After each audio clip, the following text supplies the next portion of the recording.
वैदिकी अमृत ध्यान साधना प्रभात सत्संग में आप सभी साधक साधिकाओं का, उपासक उपासिकाओं का हार्दिक स्वागत है। आइए पूर्व की भांति आज की ब्रह्म वेला में भी, आज के ब्रह्म मुहूर्त में भी हम उन महान प्रभु सच्चिदानंद परमेश्वर के अनंत गुणों का गान करते हुए उन महान प्रभु के प्रति अपने हृदय में आदर सम्मान की अनुभूति करें।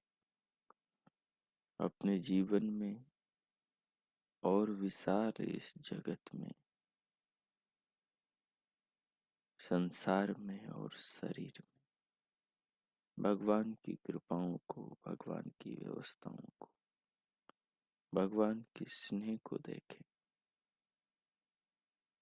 और उनके प्रति समर्पण और श्रद्धा के भाव से अपने हृदय को, अंतःकरण को पावन करें।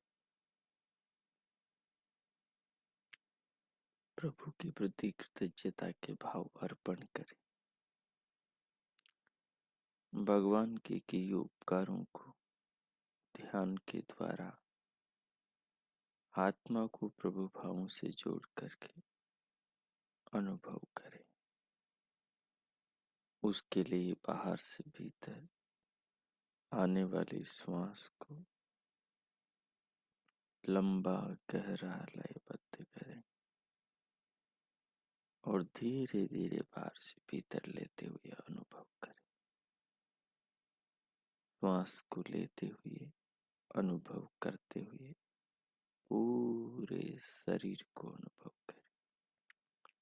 सिर से पांव तक की देह को सीधा रखते हुए, कमर, पीठ और गर्दन को सहज रखते हुए, सिर से पांव तक, पांव से सिर तक पूरे शरीर को अनुभव करें और धीरे धीरे बाहर से भीतर लंबी गहरी लयबद्ध करते हुए श्वास को अनुभूति के साथ लें।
श्वास के साथ साथ शरीर को अनुभव करते हुए शरीर को और श्वास को देने वाले, बनाने वाले परमात्मा को भी अनुभव करें। भगवान के भी भाव भीतर मन में, हृदय में शरीर को और श्वास को अनुभव करते हुए लाएं।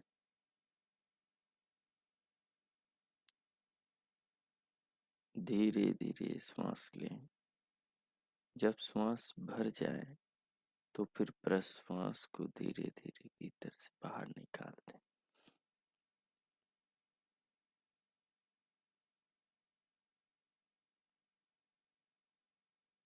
जैसे जैसे शरीर में श्वास के लेने से, उस पर ध्यान देने से, उसका अनुभव करने से सत्व गुण बढ़ेगा, वैसे वैसे शरीर आसन स्थिर होगा और चित्त मन एकाग्रचित होगा।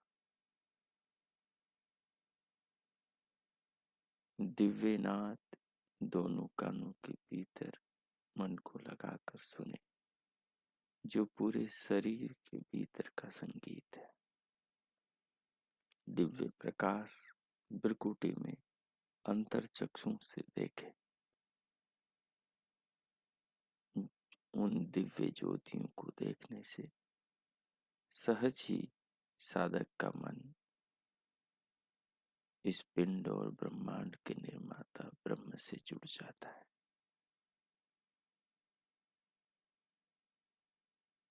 और इन्हें देखते और सुनते हुए, शरीर को अनुभव करते हुए, श्वास को अनुभव करते, फिर मानसिक रूप से प्रभु के निज नाम ओम का मन ही मन में जप करें। श्वास को धीरे धीरे बाहर से भीतर भर के उसे रोककर प्रभु नाम का मानस जप करें। जप के क्षणों में पूरी देह को, पूरे शरीर को अनुभव करें और शरीर को, श्वास को, दिव्य नाद, दिव्य प्रकाश को, पूरे जीवन को अनुभव करते हुए इसके दाता विदाता भगवान को, जिनका नाम का जप भीतर चल रहा हो, उन प्रभु को अनुभव करें। उनकी कृपाओं के द्वारा, उनके शरीर, उनके श्वास के द्वारा, उनके दिए जीवन के द्वारा। प्रभु सर्वज्ञ और सर्वव्यापक है। हमारे भावों को, हमारे मन को, हमारे हृदय को, हमारी आत्मा को, सबको जानते। तो इस रूप में प्रभु को अनुभव करें। उनके नाम का जप करते हुए, उनके दिए जीवन को अनुभव करते हुए अपनी आत्मा से अब मैं मौन होता हूँ। 5 मिनट आप ही प्रयोग करें, अंतःकरण को पावन करें, चित्त को संस्कारित करें। ओ कीजिए।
अनुभव करते हुए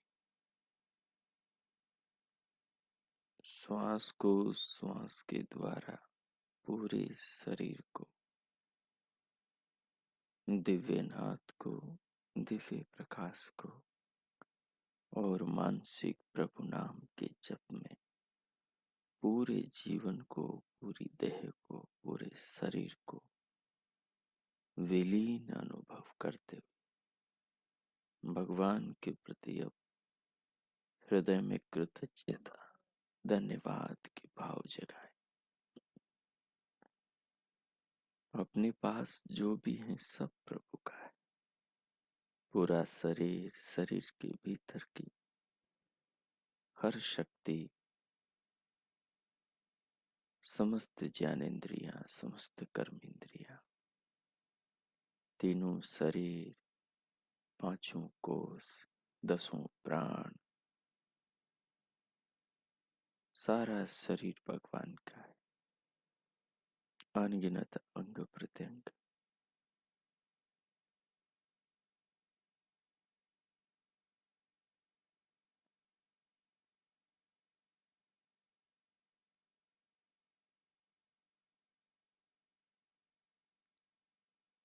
इसे अनुभव करें।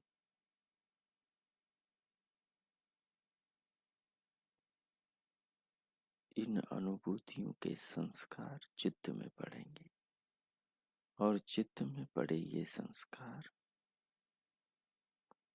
अपने को और ज्यादा और गहरे में इसी विषय की गहराई में लेकर जाएंगे, जो कालांतर में धीरे धीरे आत्म साक्षात्कार और प्रभु साक्षात्कार में सहायक बनेंगे। भगवान पतंजलि कहते हैं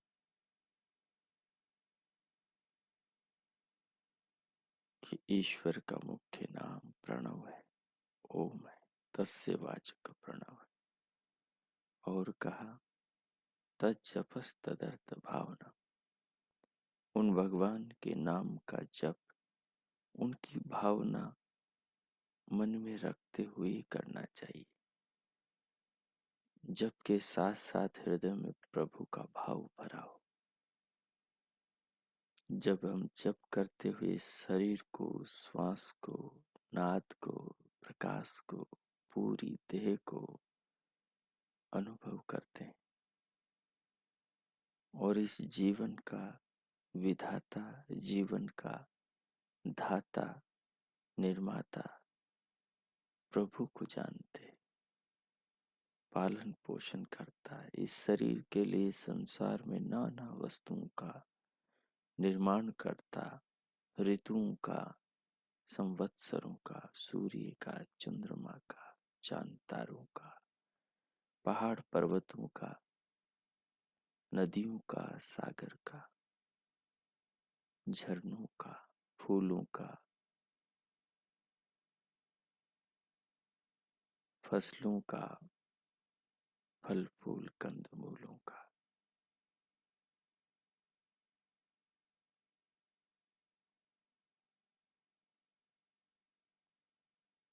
प्रभु नाम के जप के साथ साथ जब हम पूरे जीवन का शरीर में बैठी अपनी आत्मा के द्वारा पूरे शरीर और पूरे संसार को अंतकरण द्वारा जब जान रहे होते हैं और साथ में भगवान की भावना भी मन में रख रहे होते हैं, उस समय जो संस्कार पड़ता है, बनता है, उससे अपना आध्यात्मिक जीवन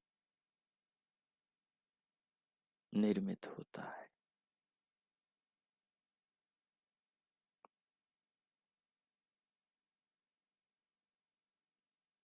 महर्षि पतंजलि फिर कहते हैं,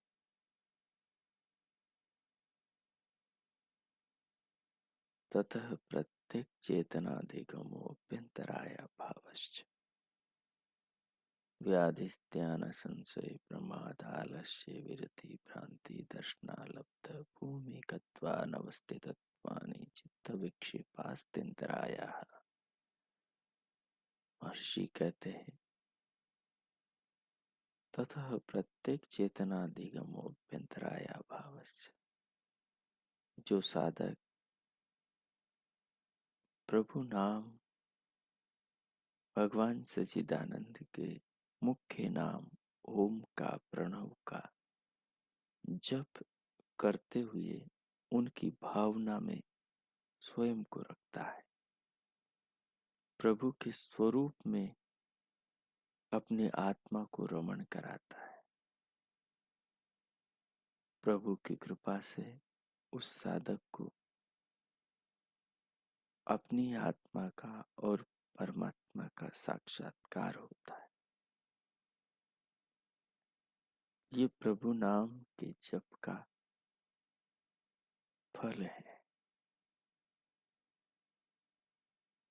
तो भगवान का जप, भगवान के नाम का जप मानसिक रूप से इस प्रकार हो कि उस जप में भगवान का स्वरूप कि प्रभु सर्वरक्षक हैं, कि प्रभु निराकार हैं, कि प्रभु सर्वज्ञ हैं, कि प्रभु जीवन के निर्माता, जीवन के दाता, जीवन के धारण पोषण करता है, कि प्रभु अपने प्रेम, अपनी करुणा, अपने स्नेह से ही हमें प्रतिपल जीवन दे रहे हैं।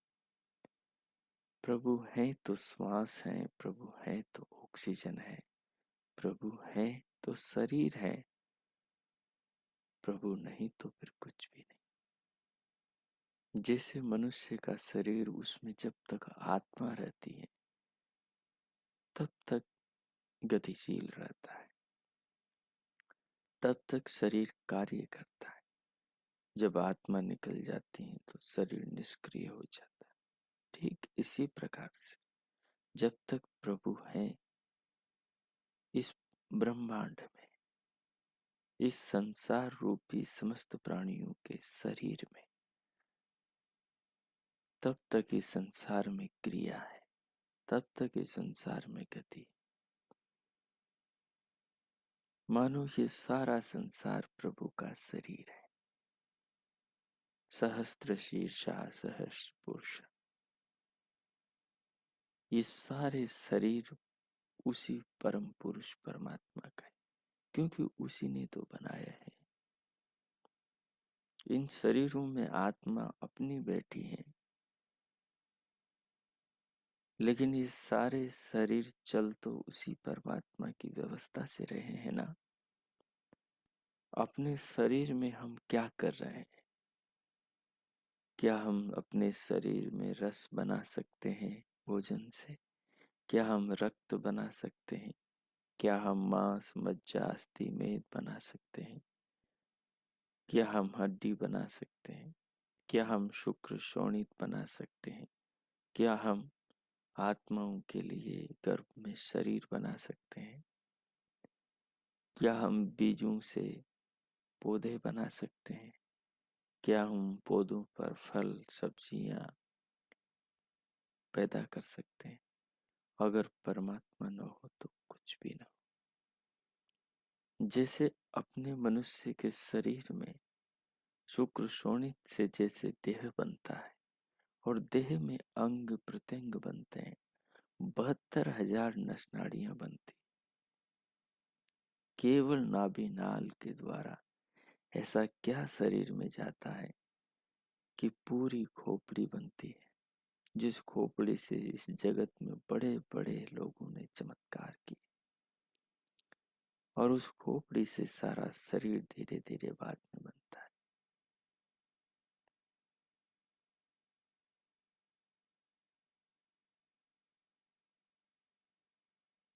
और उस शरीर के अंदर कितनी चीजें बनती जिनको हम जीवन भर गिन नहीं सकते, पूरा पूरा जान नहीं सकते।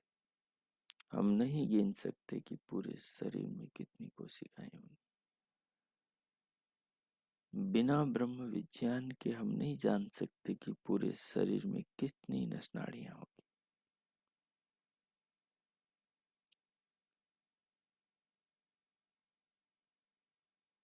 ठीक जिस प्रकार से हम इस शरीर के भीतर की समस्त व्यवस्थाओं को नहीं जानते, क्योंकि हमने शरीर को बनाया ही नहीं, तो जानेंगे कैसे? हमने मकान बनाया है तो हम जानते मकान में कितने कमरे। हमें पता है मकान कितनी बाई कितने का है। हमें पता है हमने कौन सा सीमेंट उसमें डाला था, कहाँ से बजरी मंगवाई थी, किसकी रोड़ी आई थी,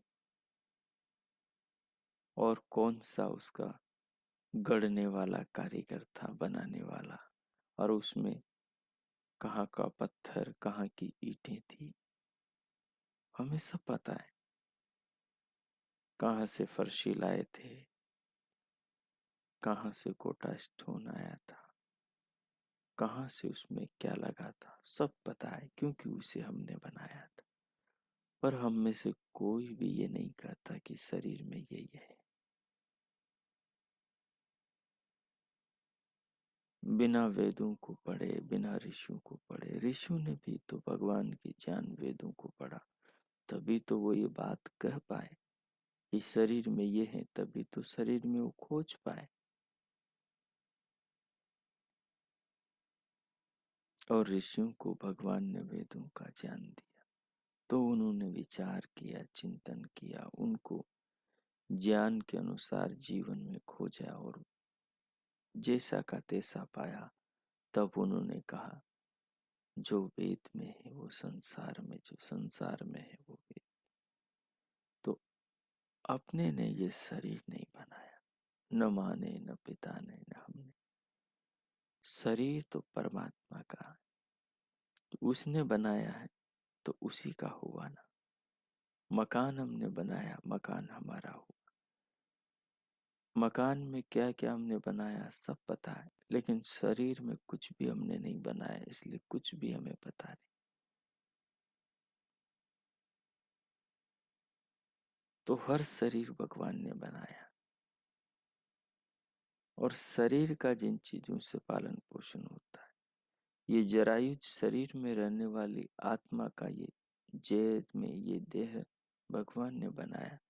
वैसे ही अंडज शरीरों को, अंडे के अंदर जो बच्चे बनते हैं, उन बच्चों को भी भगवान बनाता है। अंडे को देने वाली माँ नहीं, उसका बीज डालने वाला पिता नहीं, और न अंडे में बनने वाला बच्चा खुद को बनाता है। उसे तो पता भी नहीं होता कि वो एक खोल में, एक कठोर सी परत के अंदर, एक नए जीवन, एक नए शरीर के अंदर नई देह को धारण कर रहा है। और जब पूरा समय हो जाता है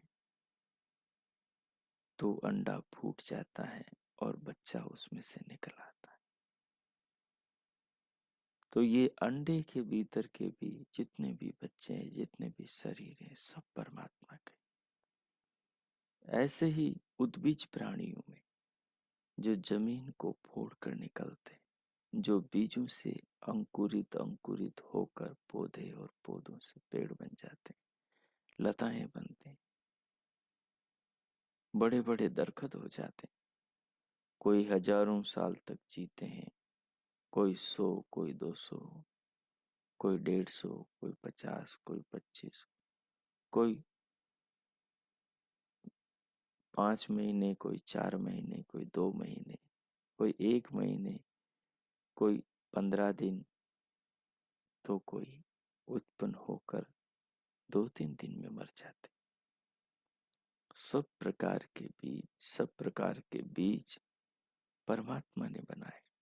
बीजों से अंकुरित होकर उत्पन्न होने वाले पौधे और पेड़ भी सब परमात्मा ने। जैसे गर्भ में बच्चा बना, वैसे ही ये पेड़ पौधे भी परमात्मा ने बनाए। पेड़ पौधों की आत्माएं भी नहीं जानती कि अपने शरीर कैसे बने। जैसे अंडे के भीतर के बच्चे की आत्मा नहीं जानती, जैसे मनुष्य के गर्भ के, स्त्री के गर्भ के भीतर बच्चे की आत्मा नहीं जानती कि उसका शरीर कैसे बन रहा है। वैसे ही बीज के भीतर जो आत्मा जाती है, वो आत्मा नहीं जानती कि उसका अंकुरण कैसे हो रहा है, कैसे उसका शरीर पौधा बन रहा है, कैसे उसके पत्ते, फूल, टहनियाँ, तना और जड़ें निकल रही। उस आत्मा को कुछ भी पता नहीं। ये आत्मा तो विचार सकती है, मनुष्य की आत्मा तो, लेकिन अंडे की आत्मा और बीज की आत्मा, पेड़ की आत्मा तो विचार भी नहीं सकती। इसलिए मानव जीवन को श्रेष्ठ कहा है। तो जैसे मनुष्य शरीर का निर्माता परमात्मा हुआ, वैसे ही उस बीज से उत्पन्न पेड़ का निर्माता भी परमात्मा हो। जैसे मनुष्य के शरीर में खाए पिए पदार्थों से रस, रक्त, मांस, मज्जा, अस्थि, मेद बनता है, वो भी परमात्मा बनाता है।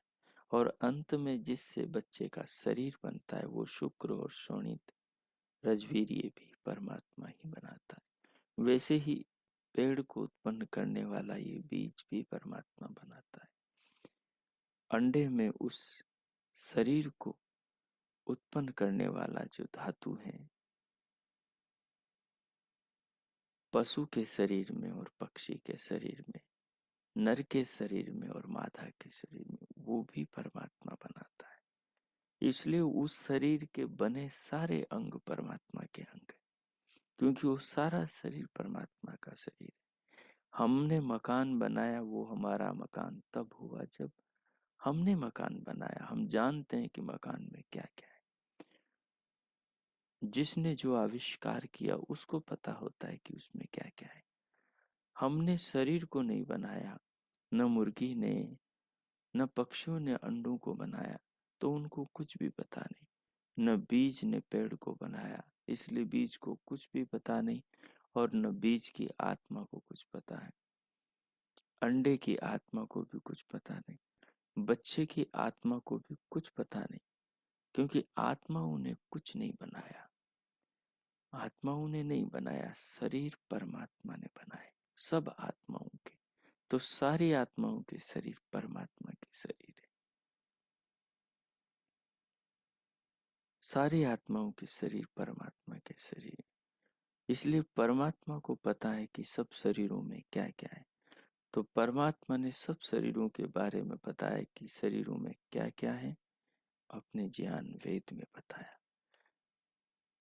मुख्य करके मनुष्य के शरीर के भीतर का सारा अंतर्जाल का ज्ञान भगवान ने दिया वेद में, क्योंकि मनुष्य को ही अपने शरीर के ज्ञान की जरूरत है। बाकी शरीरों का ज्ञान तो मनुष्य भगवान के दिए ज्ञान से और बुद्धि से प्राप्त कर ही लेगा। इसलिए ये अपना पिंड भी परमात्मा का है और ये पूरा ब्रह्मांड भी परमात्मा का है। इस पिंड के पालन पोषण की व्यवस्था, पिंड के जो आहार की व्यवस्था भी परमात्मा करता है। मनुष्य कहाँ बीज से पौधा बना सकता है, कहाँ फल सब्जियां बना सकता है। इनके पीछे शक्तियां सब में काम परमात्मा की करती है। न इन वृक्षों की आत्मा अपने शरीर को बना सकती है, पत्तों को, फूलों को, फलों को, तनों को, जड़ों को, टहनियों को, शाखाओं को बना सकती है। और नहीं हमें इन सब से ये चीजें मिल सकती, ये सब तो भगवान करते। इसलिए डाल डाल, पात पात की ओट में प्रभु। हम पानी भी पी रहे हैं, हम औषधि भी खा रहे हैं, हम कुछ भी ले रहे हैं, सब प्रभु का प्रेम है। हमारे हाथ भी तो प्रभु के ही हाथ है, हमारे पाँव भी तो प्रभु के ही पाँव है। हमारा जीवन पूरा प्रभु का दिया हुआ प्रभु का जीवन है। प्रभु ने सब को धारण कर रखा है।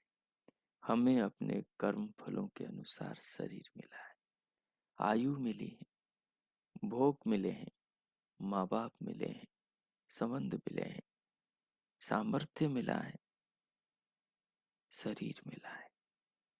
लेकिन कर्मों के अनुसार मिला है, लेकिन इसको धारण पोषण तो भगवान ही कर रहे हैं। कुछ काम हम करते हैं, सब काम परमात्मा करते हैं। सब काम हम नहीं कर सकते, हमारे बस की बात नहीं। हम कुछ काम कर सकते ताकि शरीर चलता रहे। जो कुछ काम करेगा उसका शरीर चलता रहेगा, जो बिल्कुल काम नहीं करेगा उसका शरीर धीरे धीरे नष्ट हो जाएगा, बीमार हो जाएगा।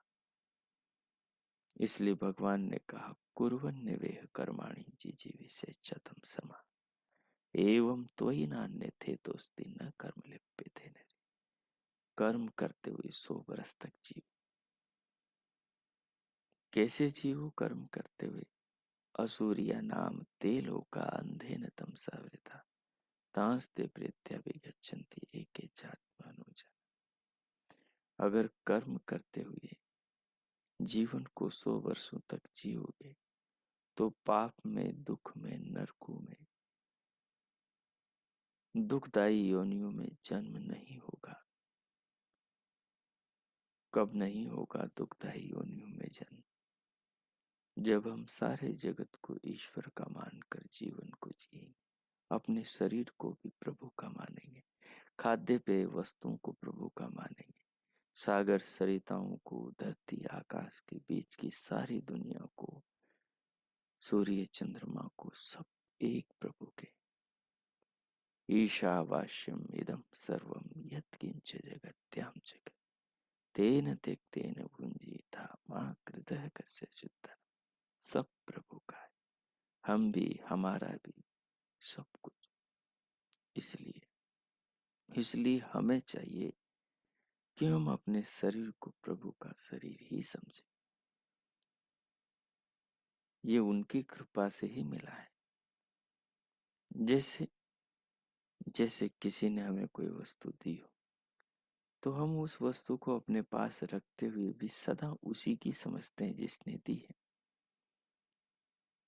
किसी ने हमें एक बुक, पुस्तक, शास्त्र, किताब भेंट स्वरूप दी, उस पर हमारा अपना नाम भी लिख दिया, तो जीवन भर उस किताब को हम अपने पास रखते हैं। लेकिन उसे अपनी तो कहते हैं, लेकिन फिर भी मन में भाव यही होता है कि ये मेरे को उन्होंने दी है, इस पर मेरा अधिकार, इस पर मुझे अधिकार उन्होंने प्रदान किया है।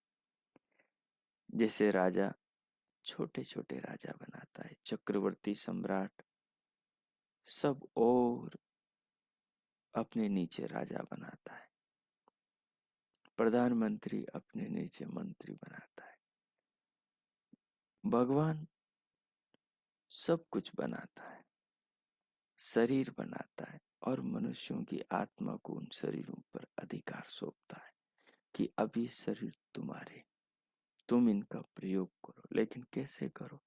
जैसे मैं कहता हूं वैसे। उसी में तुम्हारा भला, उसी में तुम्हारा कल्याण, उसी में तुम्हारा मंगल है। ऐसे ऐसे शरीर को जियो। प्रधानमंत्री नीचे के लोगों से, अधिकारियों से, सत्ताधारियों से ये अपेक्षा रखते हैं कि वो नीचे के राज्य का, क्षेत्रों का, नगरों का, शहरों का कैसे भरण पोषण करें, कैसे पालन करें। ऊपर से की व्यवस्था चलती है। जो राजा नीचे का, जो मंत्री, जो नीचे का अधिकारी बेईमानी करता है, प्रधानमंत्री के विपरीत जाता है, राजा के विपरीत जाकर काम करता है, उसको बर्खास्त किया जाता है, उसको दंड दिया जाता है। यही हमारे जीवन में होता है। हम सबका जो राजाधिराज है वो परमेश्वर है। ये सारे शरीर हमें उस परमेश्वर से मिले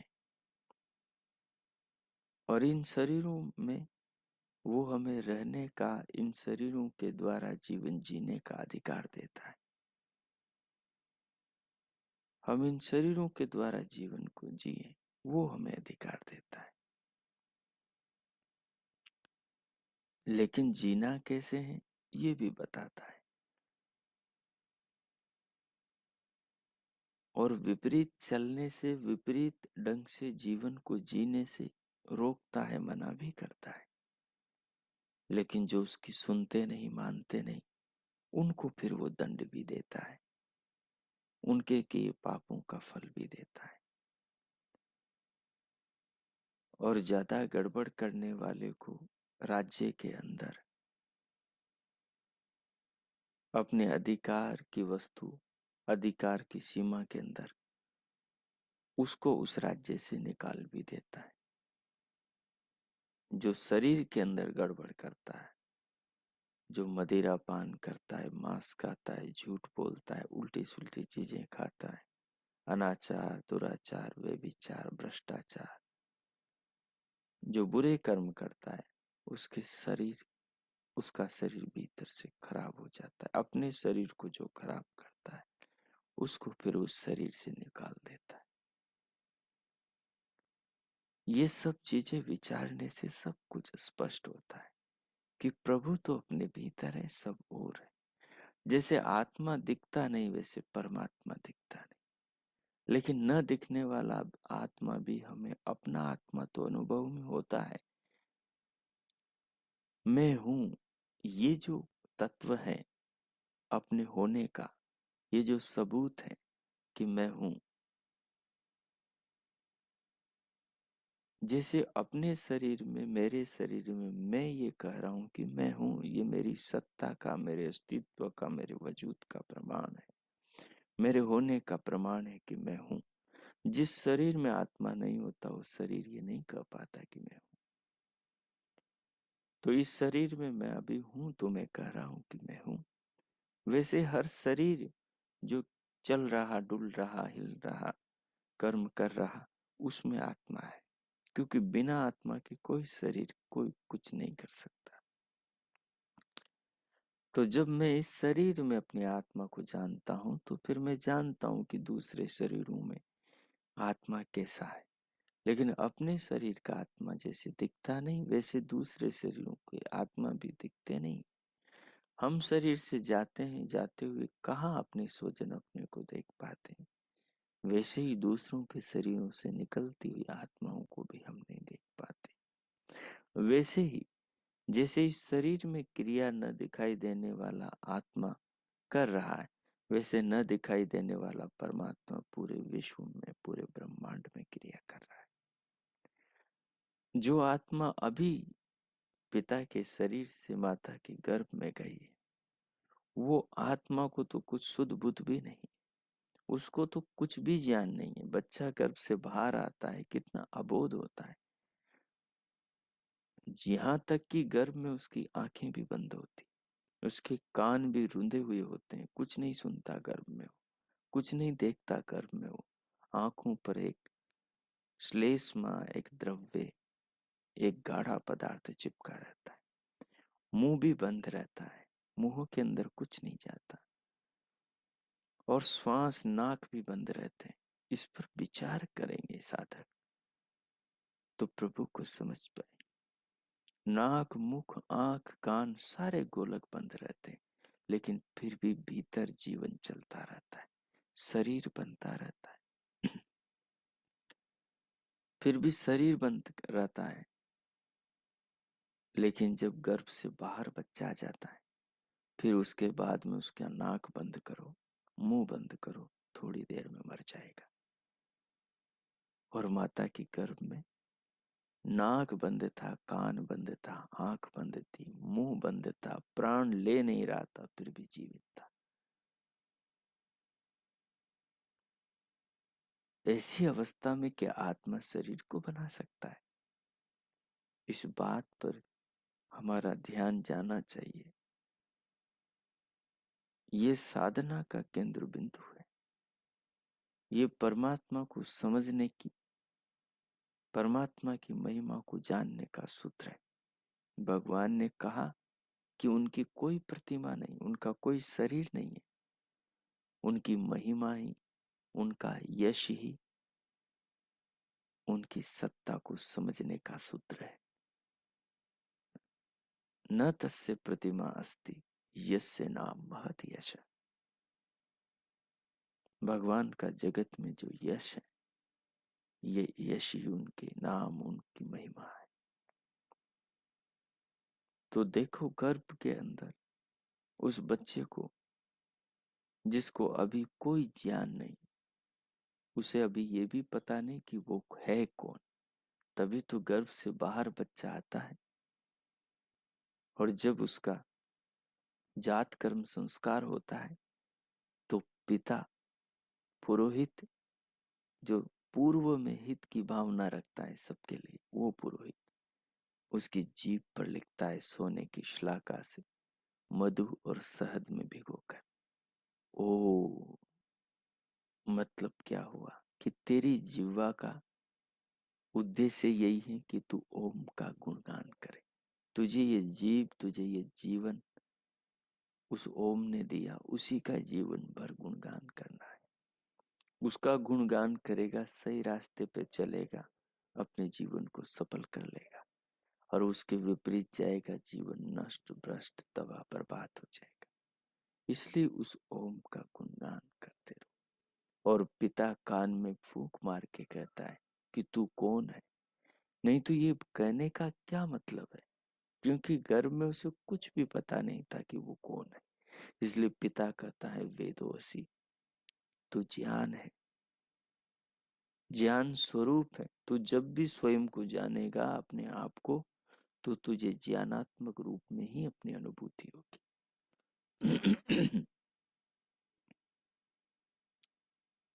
ज्ञान के रूप में ही जगत, सब कुछ भीतर मस्तिष्क में ठहरता है। अंदर कुछ चीजें नहीं जाती, चीजों का ज्ञान जाता है। चीजों की आकृति, उनके गुण जाते हैं। और ये सब भीतर ज्ञान के रूप में, विचार वृत्ति के रूप में, संस्कार के रूप में चित्त में रहते हैं। तो अपने को इस तत्व को समझना है कि बच्चा जब गर्भ में होता है तो उसे कुछ भी तो पता नहीं होता, कुछ भी पता नहीं होता। लेकिन तब भी उस बच्चे के बारे में सब पता है भगवान को। तभी तो भगवान ने वेद में उपदेश दिया, 16 संस्कार बनाए। और गर्भाधान से लेकर अंतिम दिन तक, जन्म से लेकर मृत्यु तक, अंत्येष्टि संस्कार तक, वेद में सब पर भगवान ने उपदेश किए। ये सब क्या है, हमें इन तत्वों पर विचार करना चाहिए। जो आत्मा आई नहीं, उस आत्मा के आह्वान का उपदेश भगवान करते, उसके अनुकूल शरीरों में व्यवस्था, शरीरों के निर्माण का उपदेश भगवान करते। आ गई तो फिर उस आत्मा को कैसे माता संस्कारित करे, और पिता कैसे बाहर पूरे घर परिवार की व्यवस्थाओं का संपादन करे, व्यवस्थाओं को देखें, सारा अन्न खान पान सब व्यवस्थाएं करे। और माता उस गर्भस्थ शिशु को ज्ञान दे, संकल्प के द्वारा उसे संस्कार करे, संस्कारित करे। सारे उपदेश भगवान ने दिए। यदि बच्चा भगवान ने नहीं बनाया होता तो ये उपदेश भगवान कैसे देते, उसे क्या खिलाना, क्या नहीं खाना, क्या करना, क्या नहीं करना।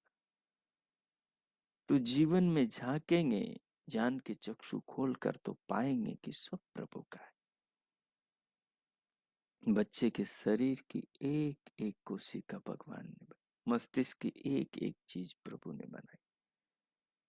यदि इसको स्थूल नमूने को देखना हो तो जो अंडों से बच्चे निकलते हैं उनकी देखो, जिनके अभी पंख उगे नहीं, उनकी जो शरीर की त्वचा है, उनसे उनके खोपड़े के अंदर मांसपेशियां और नसें सब दिखाई देती है बाहर से।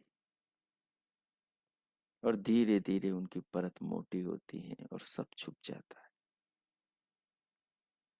ये सब कितना आश्चर्यजनक है।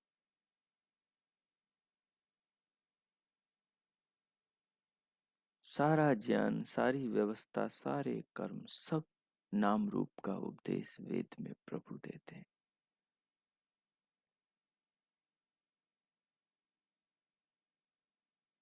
तभी तो हमारे पूर्वजों ने कहा, भगवान मनु ने, पितृदेव मनुष्याणाम वेद चक्षु सनातनम। वेद रूपी जो ज्ञान है, ये हमारे पूर्वजों का चक्षु रहा है। इसी के द्वारा उन्होंने जीवन को जाना, समझा, देखा, अनुभव किया और मुक्ति की प्राप्ति करी। तो इस तत्व पर हम विचार करें, अपने जीवन को आध्यात्मिक बनाएं, प्रभु पथ पे चलाएं। भगवान सर्वत्र है। हमारे सबके शरीर उसने बनाए, शरीरों के लिए भोजन वो बना रहा है, शरीरों के भीतर की व्यवस्थाएं वो कर रहा है। हम उनके बनाए शरीरों का प्रयोग करें, जो उनके बनाए नियमों के अनुसार जीवन को जिएंगे, उनके ज्ञान वेद को पढ़ेंगे, तदनुसार जीवन को जिएंगे, वो वैसा फल पाएंगे जैसा भगवान ने उनके लिए फल का कथन किया है। वो अमर फल को, अमृत को, मोक्ष को, मुक्ति को, परम पद को, परमानंद को प्राप्त करें। और जो विपरीत चाल चलेंगे, जो पशुओं की तरह जीवन को जिएंगे, उलू कया तुम सुसलू कया तुम जही स्वया तुम उदको कया तुम, जो पशुओं की तरह जीवन को जिएंगे, वो पशुओं की योनियों में जाएंगे, पक्षियों की, कृमि, कीट पतंगों की योनियों में जाएंगे, जहां जन्म लेकर न वेद पढ़ सकेंगे, न प्रभु का भजन कर सकेंगे, न ध्यान चिंतन कर सकेंगे, न नाम जप सकेंगे, न स्वयं की सत्ता अपनी आत्मा को जान सकेंगे, न इस महान विश्व जगत का अवलोकन और इसका चिंतन कर सकेंगे। सो आइए प्रभु के नाम का स्मरण करते हुए इस प्रकार से भगवान के सर्वरक्षक प्रभु का चिंतन करें। जगत में, जीवन में, सर्वत्र प्रभु का इस प्रकार जब आप चिंतन करेंगे, तो इस चिंतन से जो संस्कार बनेंगे, ये संस्कार आपकी आत्मा को, हमारी आत्मा को परमात्मा की ओर लेकर जाएंगे, परमात्मा से जोड़कर जीवन को जीने का अवसर प्रदान करेंगे। फिर हमारी अवनति नहीं होगी। जितने दिन हम इस शरीर में रहेंगे, तब तक हमारी उन्नति होती रहेगी। और जब ये शरीर का नाश होगा, तो शरीर के बाद हम जब अगले जन्म में दूसरे शरीर में जाएंगे, तो यही संस्कार वहां से फिर नए जीवन का आरंभ करें। यही संस्कार फिर हमें इसी दिशा में चलने के लिए प्रेरित करेंगे। जो प्रभु की राह पर चलता है और जो दिनों दिन अपने आत्मा को उन्नत करता है और अपने संस्कारों का निर्माण, उत्थान, श्रेष्ठ निर्माण करता है, उसका पतन कभी नहीं होता। बाकी सब संपदाएं यही छूट जाती, सारे रिश्ते, नाते, धन, द्रव्य, सब वैभव, सब सोना चांदी, सब पद प्रतिष्ठा, सारे सब कुछ यहीं रह जाता है। साथ में केवल मनुष्य के संस्कार जाते हैं। जिन्होंने जीवन को बिगाड़ कर जिया, उनके बिगड़े हुए संस्कार उनके साथ जाते हैं और उनके अगले जन्म को भी बिगाड़ते हैं, उन्हें नरकों की ओर खींच के ले जाते हैं, उनकी आत्माओं को। लेकिन जो इस जीवन में, क्योंकि संस्कार, श्रेष्ठ उत्तम संस्कार केवल मनुष्य योनि में बनाए जा सकते हैं। इसी योनि में वेदों को पढ़ा जाता है, इसी योनि में संसार को समझा, जीवन को जाना और आत्मा को अनुभव किया जाता है। तो जो इस मनुष्य शरीर को पाकर इस उत्तम कार्य में समय लगाते हैं, वो जीवन में सफल होते हैं, उनका ये जीवन सार्थक होता है और इस जीवन के बाद अगला जीवन भी उनका सार्थक होता है, अगला जीवन भी उनका सफल होता है। इसलिए जब प्रभु नाम का जप करें, तो जप को करते हुए इस प्रकार से चिंतन करें, अपने शरीर से चिंतन की शुरुआत करें और उसको फैलाते हुए, विस्तार करते हुए पूरे ब्रह्मांड में ले जाएं, पिंड से पूरे ब्रह्मांड को जोड़ें और रोज बार बार अपने चित्त को इन आध्यात्मिक चिंतन के संस्कारों से संस्कारित करें, ताकि चित्त में इतने संस्कार इकट्ठे हो जाएं, अंतकरण इन आध्यात्मिक चिंतन के संस्कारों से इस प्रकार से भर जाए कि जब भी व्यवहार करें हम लोक में, तो यही बातें विचार बनकर चित्त में चले और अपनी आत्मा को जगत में प्रभु के दर्शन, अमूर्त दर्शन ज्ञान चक्षुओं से कराए। तब जीवन का आध्यात्मिक निर्माण होगा, तब सफलता की ओर अपना जीवन आगे बढ़ेगा। तो अब मैं 5 मिनट और मौन होता हूं और 5 मिनट आप और ध्यानमय चिंतन करें। ये जो अभी विचार किया है हमने, इसको आप आवृत्ति करें, इसको अपना आत्मचिंतन बनाएं, इसको आप संक्षेप में दोहरा लें, ताकि ये आपके चित्त का अंग बन जाए, आपके चिंतन के कोष में समा जाए और आपका अपना हो जाए। जब आप दोबारा बैठो ध्यान में, तो सहजता से अभी चिंतन करेंगे, संस्कार पढ़ेंगे, तो ये संस्कार फिर आगे ध्यान में बैठते समय वृत्ति बनकर फिर चिंतन का रूप ले लेंगे और फिर आपको ऐसा दिव्य अनुभव कराएंगे और आत्मा को इस गहराई में ले जाएंगे। तो प्रभु नाम का जप करते हुए, श्वास लेते हुए, रोकते हुए, पूरी देह को अनुभव करते हुए, दिव्य नाद सुनते हुए, दिव्य प्रकाश देखते हुए इस चिंतन में डुबकी लगाएं और जीवन को अनुभव करें। जीवन में समाये परमात्मा को जाने, सब कुछ प्रभु का है। इस बिंदु पर आत्मचिंतन करें। ओ कीजिए।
ओ, अब अपने चिंतन को अंतःकरण में, चित्त में समेट लें।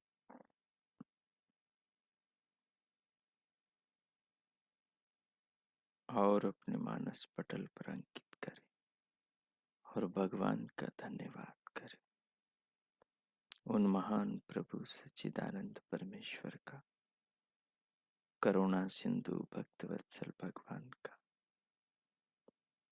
जो ज्ञान के सागर हैं, प्रेम के सरोवर हैं और अपनी अनंत कृपाएं रात दिन हम पर करते रहते हैं। हर पल हमारे जीवन को धारण करते, हमें जीवन देते, हमारे जीवन के धारण पोषण और इसे जीवंत रखने के लिए नाना पदार्थों का निर्माण करते हैं और व्यवस्थाएं सब कुछ करते हैं, जो अपनी आंखों से, अपने हाथ पांव से, अपने बनाए शरीर से, मन से हमें इस संसार को, स्वयं को और उनको जानने का अवसर प्रदान करते हैं। जो सब कुछ हमारे लिए करते हैं, उन महान प्रभु का हृदय की गहराइयों से, आत्मा की गहराइयों से, पूरी देह से, एक एक कोशिका से सर्व भाव समर्पित होकर धन्यवाद करें उनका।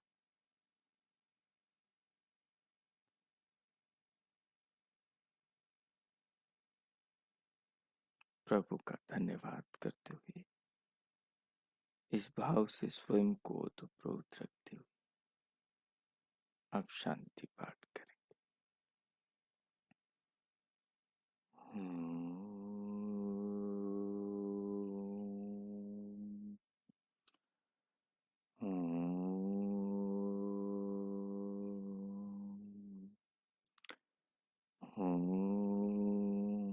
शांति शांति शांति। ओ, आप सभी का आज का दिन शुभ हो, मंगलमय हो। प्रभु सबका मंगल करे।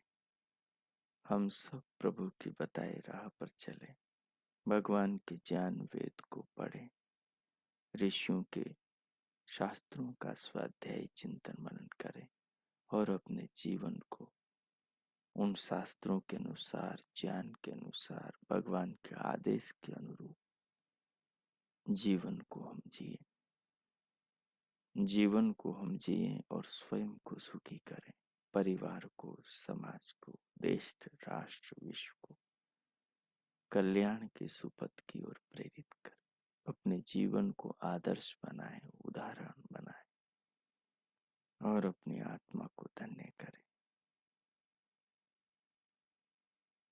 मनुष्य जीवन को सफल करें, भगवान की दी शक्तियों को, सामर्थ्य को अपने आत्मनिर्माण में लगाएं और अपने इस मनुष्य जीवन को सार्थक करें। पुनः बहुत बहुत परमात्मा से सबके लिए मंगल कामनाएं, सबके लिए शुभकामनाएं। इति ओम।